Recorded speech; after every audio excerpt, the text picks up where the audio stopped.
Ang 10 taong gulang na si Wo Yanjia ay anak ng isang martial arts master na nagngangalang Cho. Hindi kailanman pinayagan ni Cho si Wo na makilahok sa pagsasanay dahil siya ay nag-aalala tungkol sa kanyang hika, gayunpaman, ang bata ay hilig ang kung fu. Sinusubukan niya ang kanyang makakaya na sumilip sa mga klase ng kanyang ama upang malaman ang mga pangunahing kaalaman nito. Ang tanging kaibigan ni Wo ay isang nerd na bata na nagngangalang Jin Sun. Ginagawa niya ang lahat ng takdang aralin ni Wo na nagpapahintulot sa kanya na magsanay. Si Cho ang pangalawa sa pinakamagaling sa martial arts sa kanilang bayan na nalalapit ng magbago dahil hinamon siya ng pinakamagaling na si Zhao. Si Wo ay nasa sabik sa laban at kumpiyansa na ang tagumpay ay mapupunta sa kanyang ama. Si Cho ang mas nakakalamang sa laban at malapit ng magdulot ng nakamamatay na suntok kay Zhao, ngunit ang kanyang mga paniniwala sa patas na laban ang nagpahinto sa kanya sa paggawa nito. Sinamantala ang kanyang kabaitan, gumanti si Zhao at kahiyahiyang nanalo sa laban kaya nalungkot si Wo sa pangyayari. Nang ang mga bata na lang ang magkakasama ay hinamon siya ng anak ni Zhao na makipaglaban sa kanya. Si Wo ay may kumpiyansa na tinanggap ang hamon ngunit natalo siya nang wala sa oras. Sa sandaling ito ay ipinangako niyang ibabalik ang pangalan ng kanyang pamilya at magiging pinakamahusay na martial artist sa Tianjin. Pumunta sila ni Jin Sun sa library ng kanyang ama at ninakaw ang kanyang libro tungkol sa martial arts. Pagkatapos, gamit ang libro ay nagsasanay siya araw at gabi nang walang pahinga. Nang sa wakas ay naisip ni Wo na handa na siya, hinamon niya si Zhao na muling makipaglaban. Tinanggap ni Zhao ang hamon ng may kumpiyansa ngunit agad na napatunayang mahina laban sa nag-eensayo na si Wo. Pagkalipas ng ilang taon, si Wo ay naging mas mahusay sa martial arts. Matagal nang namatay ang kanyang ama kasama ang kanyang asawa, na nag-iwan sa kanya ng isang maliit na anak na babae. Binibigay ni Wo ang lahat ng gusto niya dahil siya ang kanyang kagalakan at ipinagmamalaki sa kanyang buhay. Pagkatapos ng kanyang huling laban kay Zhao, si Wo ay nanatiling hindi natatalo. Nakalaban na niya ang ilang mga magagaling sa martial arts, ngunit wala ni isa sa kanila ang naging sapat upang bigyan siya ng mahirap na laban. Si Wo ay nakakalap din ng maraming tagahanga at tagasunod sa mga nakaraang taon, pero habang tumatagal ay naging mapagmataas siya at nagsisimula ng kalimutan ang mga prinsipyo ng kanyang ama. Siya ay umiinom at laging nagsasaya sa lahat ng oras at hinahayaan ang kanyang mga tagasunod na tumutok sa paglilibang kaysa sa pagsasanay. Ilang araw nang nagiging labis ang kanyang pag-inom at nakakalimutan na niyang umuwi sa kanyang anak. Naubos na niya ang lahat ng pera ng kanyang pamilya at nabaon sa utang ngunit wala siyang pakialam sa mundo. Isang gabi ay pinuntahan niya ang kanyang matalik na kaibigan na si Jin Sun na isa na ngayong mayaman na negosyante at may-ari ng isang sikat na restaurant. Gaya ng nakasanayan ay umiinom si Wo hanggang hating gabi at binibigyan ng walang limitasyon na pagkain ang kanyang mga tagasunod. Binanggit kay Jin Sun ng kanyang assistant na si Wo ay hindi pa nagbabayad ng kanyang mga bayarin sa loob ng mahigit isang taon at naiipon na ang mga ito. Nang maglaon ng gabing yun ay sinubukan ni Jin Sun na pagsabihan si Wo. Alam ni Jin Sun na gusto lang siya ng mga alagad niya dahil nililibre niya ang mga ito ng pagkain at inumin. Gusto niyang mag-ingat si Wo sa kanyang mga gawi sa paggastos ngunit sa tingin ni Wo ay kuripot lang si Jin Sun. Nang sumunod na araw ay nakasalubong niya ang kanyang pinakamalaking karibal na si Chin, siya lang ang lalaking hindi pa nakakaaway ni Wo.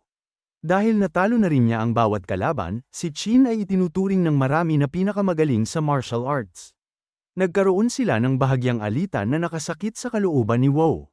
Inilalabas niya ang kanyang galit sa kanyang mga alagad, at binugbog sila habang nagsasanay.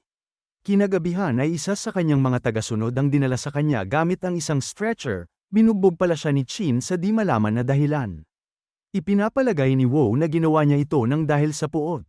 Sa restaurant ni Jin Sun ay ipinagdiriwang ni Chin at ng kanyang pamilya ang kanyang kaarawan, nang biglang pumasok si Wo kasama ang kanyang mga tao at nagsimulang uminom sa malapit na mesa. Hiniling sa kanya ni Chin na itabi muna ang kanilang tunggalian ng isang gabi dahil ayaw niyang makipag-away. Ngunit wala sa wisyo si Wo na umatras, pinipigilan din siya ni Jin Sun ngunit pakiramdam niya ay ininsulto siya nito, at dahil sa sobrang galit ay sinira niya ang habambuhay nilang pagkakaibigan.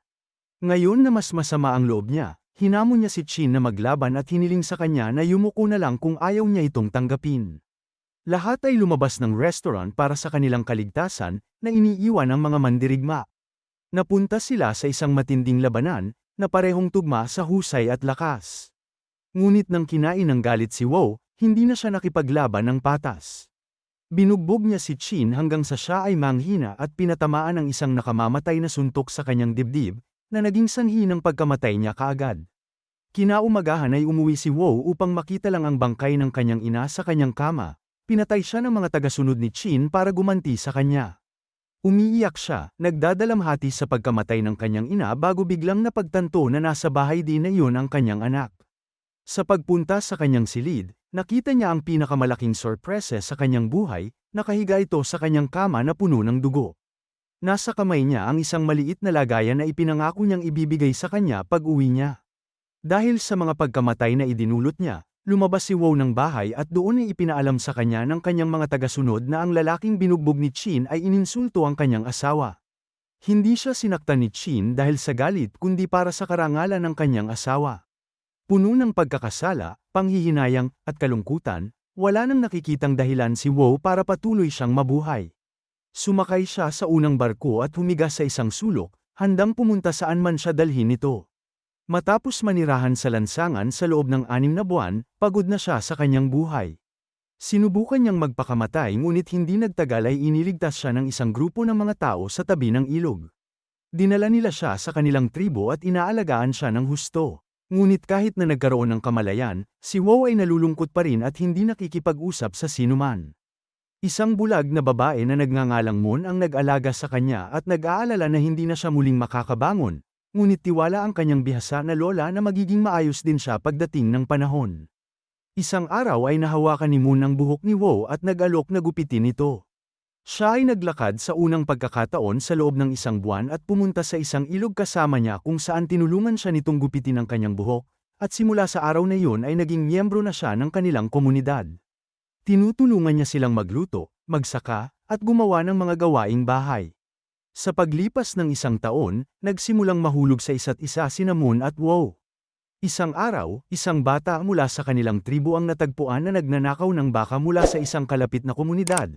Humingi ng tawad ang lola at si Moon sa magkatunggaling pinuno. Ngunit ayon sa kanilang tradisyon, ang sinumang nagkakamali ay dapat bugbugin hanggang sa masunog ang insenso. Nagsalita si Wu para sa tribo at nag-alok na aakuin ang pambubugbog sa bata. Para sa mga nasa hustong gulang, ang parusa ay medyo naiiba kaya ibig sabihin ay kailangan na makipaglaban ni Wu sa pinuno. Bagamat makakaya siyang tapusin agad ni Wu, ayaw na niyang gamitin ang kanyang kaalaman para masaktan ng sinuman. Sa simula ay hindi man lang niya ipinagtatanggol ang sarili, ngunit pagkatapos ng kaunting motibasyon mula sa lola ay nagsimula siyang umiwas sa mga pag-atake. Ang insenso ay nasunog na ngunit ang pinuno ay hindi man lang nakatama sa kanya kahit isang suntok, kaya tinanggap niya ang kanyang pagkatalo at pinuri si Wu. Kinabukasan, si Wu, Moon, at ang mga bata sa tribo ay nasa bukid. Gusto ng mga bata na matuto ng kung fu mula kay Wu ngunit tumanggi siyang turuan sila. Alam niya kung ano ang nagagawa ng dakilang kapangyarihan sa mga tao at nais niyang manatiling payapa ang nayon. Inosenteng binanggit din ng mga bata na sina Wu at Moon ay mas nagiging malapit sa isa't isa ngunit hindi nila pinansin ng mga komento. Isang araw ay pumunta si Moon sa puntod ng kanyang mga magulang, dahilan para maalala ni Wu ang kanyang mga magulang at ang kanyang anak na iniwan niya pagkatapos ng kanilang kamatayan. Ngayon na nasa mas maayos na ang kalagayan ng kanyang isip, gusto na niyang umuwi para bisitahin ang kanilang mga puntod. Sinabi niya kay Moon ang tungkol dito at naging masaya ito sa kanyang plano. Nangako si Wu na babalik sa lalong madaling panahon at hiniling sa kanya na hintayin siya. Sa sumunod na eksena ay makikita natin siyang pumapasok sa bayan niya sa Tianjin, na ngayon ay isa ng ganap na ibang lugar. Matapos ang pagbagsak ng dinastiyang Qing, ilang malalakas na bansa ang sumalakay sa China at sinakop ito. Bahagyang naging kolonisado ang Tianjin, na naging dahilan upang manirahan ang ilang dayuhang residente sa lungsod at maimpluwensyahan ang kanilang kultura. Pumunta si Wu sa kanyang bahay, na ngayon ay isa ng luma at sira-sirang lugar, at doon ay tinanggap siya ng tagapaglingkod ng pamilya na si Lei Fu. Sinubukan niya ang lahat ng kanyang makakaya na panatilihin ito tulad ng dati, ngunit nang umalis siya ay, isang grupo ng mga pinagkakautangan ang pumasok sa buong bahay upang maghanap ng pera. Pumunta si Wu sa puntod ng kanyang pamilya at humingi ng tawad sa kanyang ama. Sa wakas ay naiintindihan na niya kung bakit hindi itinuloy ng kanyang ama ang pagsuntok sa kalaban taon na ang nakalilipas, kung maaari niyang makuha ang titulo ng pinakamahusay na manlalaro. Pagkatapos nito ay pumunta siya sa pamilya ni Kui upang humingi ng tawad at yumuko sa harap ng kanyang dambana. Habang umiikot siya sa lungsod, nakita niya na ang isang wrestler na nagngangalang Hercules O'Brien ay hinahamon ng mga Tsino sa isang labanan. Ito ay nananatiling hindi natatalo sa bawat laban at tiwala sa kanyang susunod na tagumpay. Para pangalagaan ang pamana ng mga Tsino, gusto siyang hamunin ni Wu ngunit kakailanganin niya ng pera para dito. Sumunod niyang pinuntahan ay ang lugar ni Jin Sun, at humingi ng tawad sa nangyari ilang taon na ang nakakaraan at nangangako siyang natuto na siya sa kanyang mga aksyon. Nang malaman ni Jin Sun kung bakit niya kailangan ng pera, hindi na siya nag-aksaya ng oras at ibinigay ito sa kanya sa pamamagitan ng isang katulong. Pagkatapos, dumating si Wu sa Race Club Shanghai upang labanan si Hercules. Sa unang tingin, ang isang maliit na tulad ni Wu ay hindi matatalo si Hercules na doble ang laki. Bago magsimula ang laban, hiniling ni Wu na siya at si Hercules ay lumaban ng may karangalan at panatilihin ang respeto. Ngunit sinamantala ng announcer ang pagkakaiba nila ng lengguwahe, kaya iniba ng announcer ang kahilingan ni Wu sa pamamagitan ng pagsasabi na gusto niyang masipa ang puwet mo, na ikinatawa ni Hercules. Nang magsimula ang laban, si Wu ay agad na nangunguna. Habang tumitindi ang laban ay niligtas ni Wu ang kalaban mula sa pagkakatusok sa gilid ng ring, at bilang isang mahusay na manlalaro ay tinanggap ni Hercules ang kanyang pagkatalo na ginagawang panalo si Wu. Si Wu ay nakakuha ng katanyagan mula sa laban at ipinatawag siya sa Shanghai. Doon niya nakita si Jin Sun na nagmungkahi na bumuo sila ng Chinwoo Athletic Association, isang lugar kung saan ituturo nila sa mga mag-aaral na Chino ang sining ng Kung Fu. Sa ganoong paraan, kahit na magpatuloy ang panggigipit ng dayuhan ay mapapangalagaan nila ang kanilang pamana. Samantala, ang isang grupo ng mga opisyal mula sa dayuhang kamara ay hindi nagustuhan ang kumakalat na katanyagan ni Wu sa publiko. Nangangamba sila na ang kanyang mga panalo laban sa mga dayuhang mandirigma ay maaaring magdulot ng hindi maganda sa kanila. Kaya naman, para matiyak na matatalo siya sa susunod na pagkakataon ay nagmungkahi sila ng laban sa pagitan ni Wu at ng 4 na dayuhang kampyon ng magkakasunod sa isang araw. Ang kinatawan ng Japanese na si Ginoong Mita ay nangako na wawakasan agad si Wu.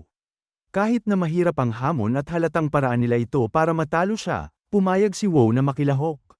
Isang araw bago ang malaking laban ay nakilala niya ang kanyang karibal, ang kampyon ng Japanese na si Tanaka. Nag-uusap sila habang umiinom ng tsaa at kinaibigan ng isa't isa. Si Tanaka ay isang patas at kagalang-galang na manlalaban tulad ni Wu, ngunit hindi katulad ng mga taong sumusuporta sa kanya. Sa araw ng laban, si Wu ay nakipaglaban sa 3 mandirigma mula sa buong mundo, ngunit wala sa kanila ang tumagal sa ring ng higit sa 2 minuto. Nagtagumpay si Wu na talunin ng 3 nang hindi pinagpapawisan. Sa wakas ay si Tanaka na ang kanyang makakalaban, at ito ay humingi ng paumanhin para sa hindi patas na laban at tinanong siya kung dapat ba na ituloy na lang nila ang laban sa ibang araw. Ngunit sinabi ni Wu na ayos lang siya at sinimulan na nila ang unang round. Naglaban sila gamit ang mga armas na gusto nila. Si Wu ay gumagamit ng sanjaga na armas ng mga Chino at si Tanaka ay gagamit ng katana. Sa gitna ng matinding labanan ay aksidente silang nagpalitan ng armas. Hindi masyadong magaling si Tanaka sa paghawak ng sanjagan, kaya para maging patas ang laban ay nag-alok si Wu na magpalit sila ng armas. Natapos ang unang round na pantay ang kanilang puntos. Habang nagpapahinga bago ang susunod na round ay umiinom si Wu ng tsaa na nilagyan ng laso ni Ginoong Mita, na gusto siyang makita na mawala sa kahit anong paraan.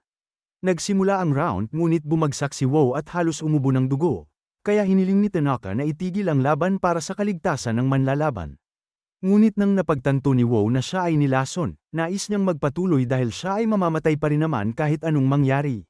Kahit na napapagod na at ilang segundo na lang ang layo mula sa kamatayan, nagawa ni Wu na maghatid ng panghuling suntok sa dibdib ni Tanaka gamit ang parehong pamamaraan na pumatay kay Chin. Gayunpaman, pinigilan niya ang suntok sa pagkakataong ito na natuto na mula sa kanyang mga pagkakamali. Ngunit sa sandaling yon, siya ay nawala ng malay. Idineklara ni Tanaka na si Wu ang panalo, dahil alam niyang sadyang pinigilan niya lang ang suntok. Sa huli ay namatay si Wu sa mga bisig ng kanyang kaibigan. Galit na minaliit ni Tanaka si Ginoong Mita dahil sa ginawa niyang pagpatay sa isang tao para sa kanyang pride, at tinawag niya siyang kahihiyan sa Japan bago umalis. Sa huling eksena, ang espiritu ni Wu ay nakarating sa labas ng bahay ni Moon, tumakbo siya papunta sa kanya na naramdaman ang kanyang presensya kahit bulag siya. Dito na nagtatapos ang kwento, sana ay nagustuhan mo ito. Kung hindi ka pa nakasubscribe ay mag-subscribe ka na upang matulungan mo ang channel na ito. Mag-comment ka na rin tungkol sa kwento. Salamat!